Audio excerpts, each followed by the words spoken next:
Hello everyone, स्वागत है आपका इस चैनल पर। सबसे पहले सबको नमस्ते, सत श्री अकाल, सलाम वालेकुम, Ram Ram, what ever you feel connected with. तो कैसे हो सब? बढ़िया।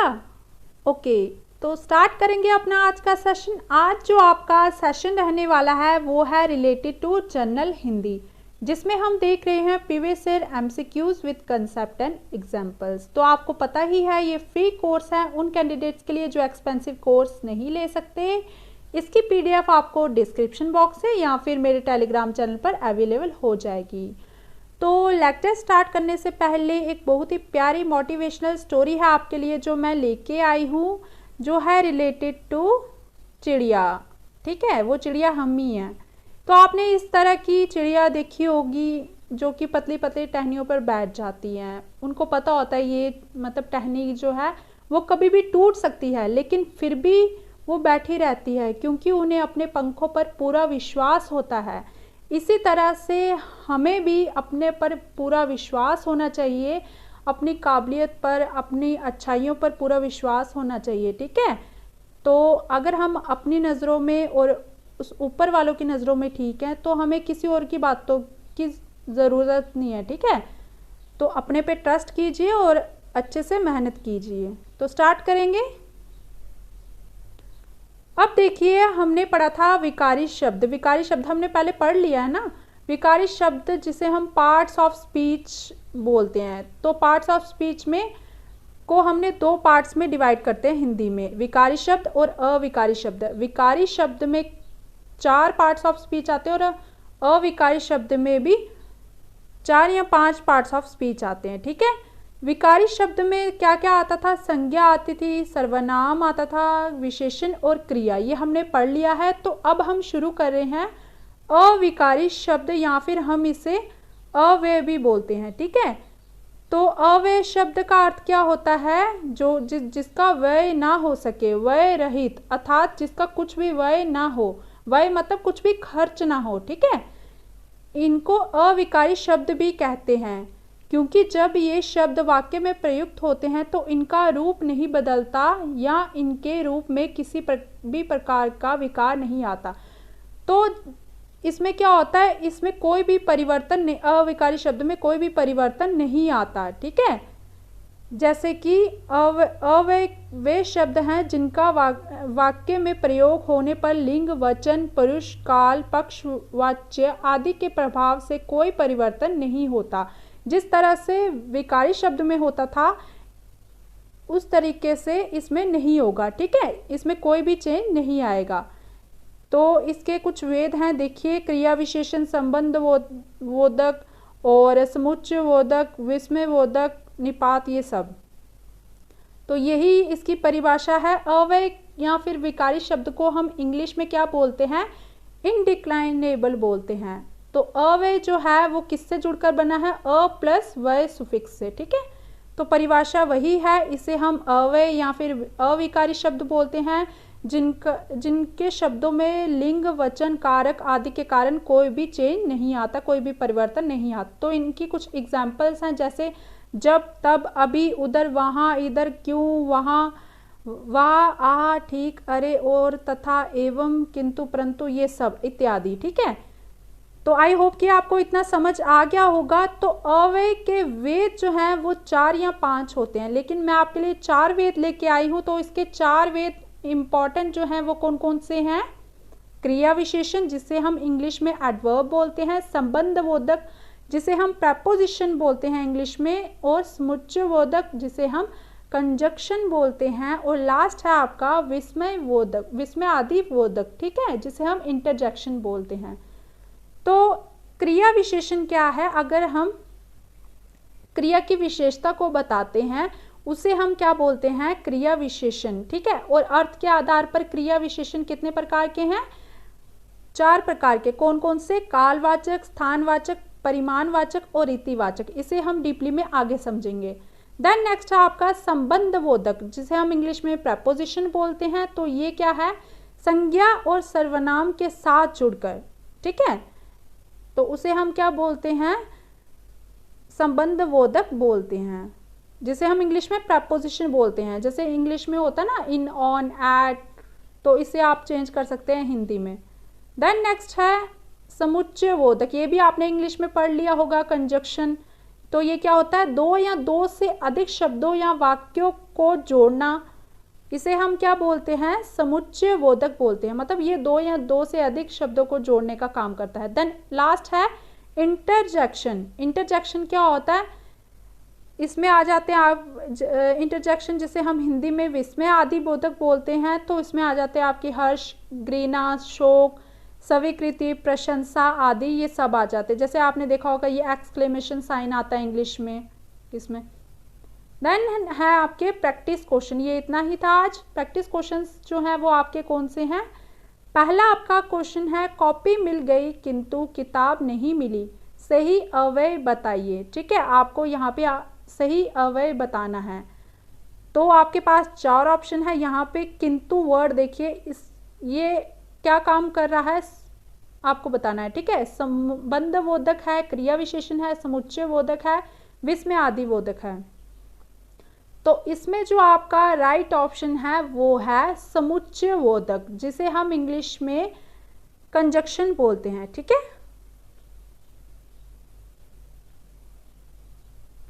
तो क्रिया विशेषण क्या है, जो शब्द क्रिया की विशेषता बताते हैं उन्हें ही हम क्या बोलते हैं, क्रिया विशेषण बोलते हैं। जैसे वह तेज दौड़ती है, यहाँ पे दौड़ती क्या है, क्रिया है, और तेज जो है ना वो क्रिया विशेषण है, क्योंकि ये क्रिया की विशेषता को बता रहा है। ये वर्ड जो है ना ये क्रिया विशेषण है, तेज। देन क्रिया विशेषण के कुछ वेद हैं जो हमने प्रीवियस में पढ़े, इसे हम डीपली में समझेंगे ये क्या होते हैं। कालवाचक क्रिया विशेषण अगर हम देखें तो हमें ये बताता है समय के बारे में। ओके, स्थानवाचक हमें बताएगा, वर्ड से ही पता चल रहा है स्थान के बारे में बात हो रही है, तो स्थान से संबंधित। रीतिवाचक क्रिया विशेषण जो है, क्रिया किस तरीके से हो रही है वो हमें किस में पता चलेगा, रीतिवाचक क्रिया विशेषण में। देन है परिमाणवाचक क्रिया विशेषण, जिसमें हमें किसी मात्रा का पता चलता है। ठीक है, माप तोल के बारे में, परिमाण कितना है कितना नहीं है। ठीक है, देन नेक्स्ट क्वेश्चन है आपका, राम धीरे धीरे टहलता है, निम्न वाक्यों में अव्यय क्या होगा।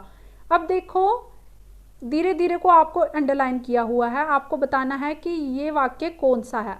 अब टहलता जो है वो क्या है, वो है क्रिया। अब क्रिया की विशेषता को कौन बता रहा है, धीरे धीरे। ओके, तो आपका ये क्या बन गया, क्रिया विशेषण। ठीक है, so it is the right option. Then next है, पहलवान दूध बहुत पीते हैं। अब देखिए पीना जो है, पीते जो है वो एक क्रिया है आपकी, मतलब ये, अब देखिए बहुत पे अंडरलाइन किया हो, आपको बताना है कि ये क्या है चारों में से। कालवाचक क्रिया विशेषण है, स्थानवाचक क्रिया विशेषण है, परिमाणवाचक क्रिया विशेषण है, या फिर रीतिवाचक क्रिया विशेषण है। अब देखिए हमें पता चल रहा है ये परिमाण के बारे में, तो कितना पीते हैं, बहुत पीते हैं, तो इसमें ये क्या हो जाएगा, परिमाणवाचक क्रिया विशेषण, जिसे हम इंग्लिश में क्वांटिटी बोलते हैं। देन नेक्स्ट है, स्थानवाचक क्रिया विशेषण का सही उदाहरण क्या है। आपको स्थानवाचक क्रिया विशेषण बताना है। 4 ऑप्शन है, मेरी ओर देखो, सुनील मधुर बोलता है, वह उधर मुड़ गया, रोहित यहाँ नहीं रहता। अब देखिए यहाँ पे आपको कंफ्यूज नहीं होना है, एक तो रिजेक्ट हो गया ना, ऐसे ग जो बाघ है, सुनील मधुर बोलता है, ये स्थानवाचक नहीं होगा, तो आपको 3 में से चुनना है। अब जो क और ख है, जिसमें मेरी ओर देखो और वह उधर मुड़ गया, ये क्या है, दिशावाचक, ये दिशा को बता रहे हैं। और रह जाता है आपका एक घ लास्ट वाला, जिसमें लिखा हुआ है रोहित यहाँ नहीं रहता, तो ये आपका क्या हो जाएगा, स्थानवाचक क्रिया विशेषण। ओके, सो घ is the right option. Then next है, चीता तेज दौड़ता है, निम्न वाक्यों में अव्यय पहचानिए। अब देखिए चीता कैसा दौड़ रहा है, तेज दौड़ रहा है, तो हमें इसमें पता चल रहा है क्रिया किस तरीके से हो रही है, तो हमने ये अभी पढ़ा, तो जिसमें हमें पता चले किस तरीके से क्रिया हो रही है, वो क्या होता है, रीतिवाचक क्रिया विशेषण। Okay, so it is the right option. Then next है, वह परसों चला गया, निम्न वाक्यों में अव्यय क्या होगा।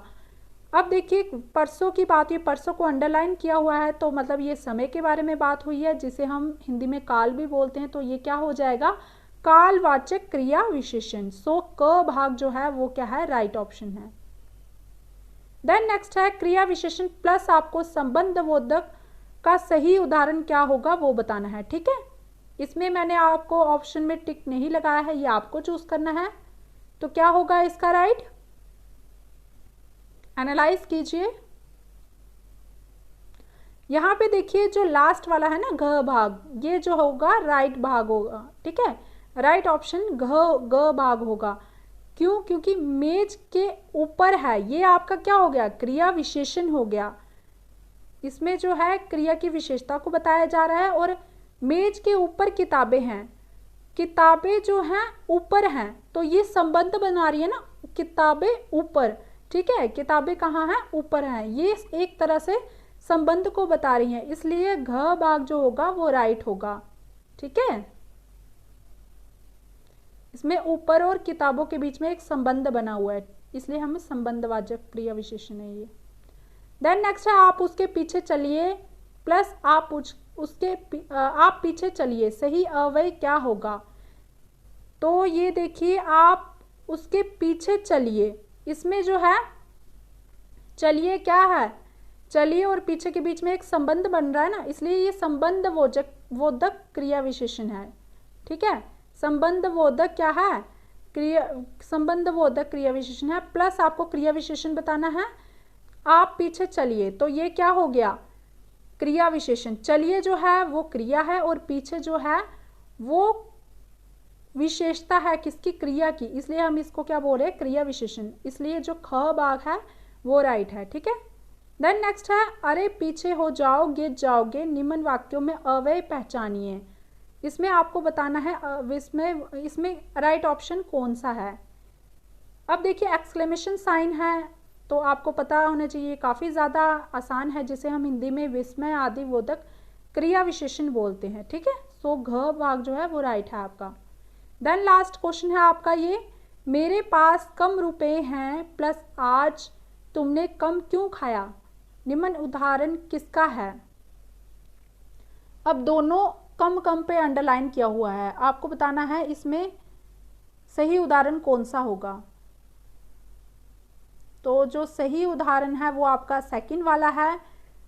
अब देखिए मेरे पास कम रुपए हैं, कम से हमें पता चल रहा है ये क्या है, क्वांटिटी को बता रहा है, ये परिमाणवाचक विशेषण होगा, ओके। देन नेक्स्ट देखिए जो प्लस के आगे दिया हुआ है, आज तुमने कम क्यों खाया, तो ये क्या है, परिमाणवाचक क्रिया विशेषण। पहला था परिमाणवाचक विशेषण और नेक्स्ट है परिमाणवाचक क्रिया विशेषण। क्रिया क्या होगी आपका, खाया, और विशेषण क्या हो गया, कम, ठीक है। तो ये क्या हो गया, परिमाणवाचक क्रिया विशेषण, ओके। सो बी जो ऑप्शन है वो आपका राइट होगा। सो इतना ही था आज। आई होप कि आपको ये सब समझ आ गया होगा, आप इसको अच्छे से कॉम्प्रिहेंड कीजिए, ओके।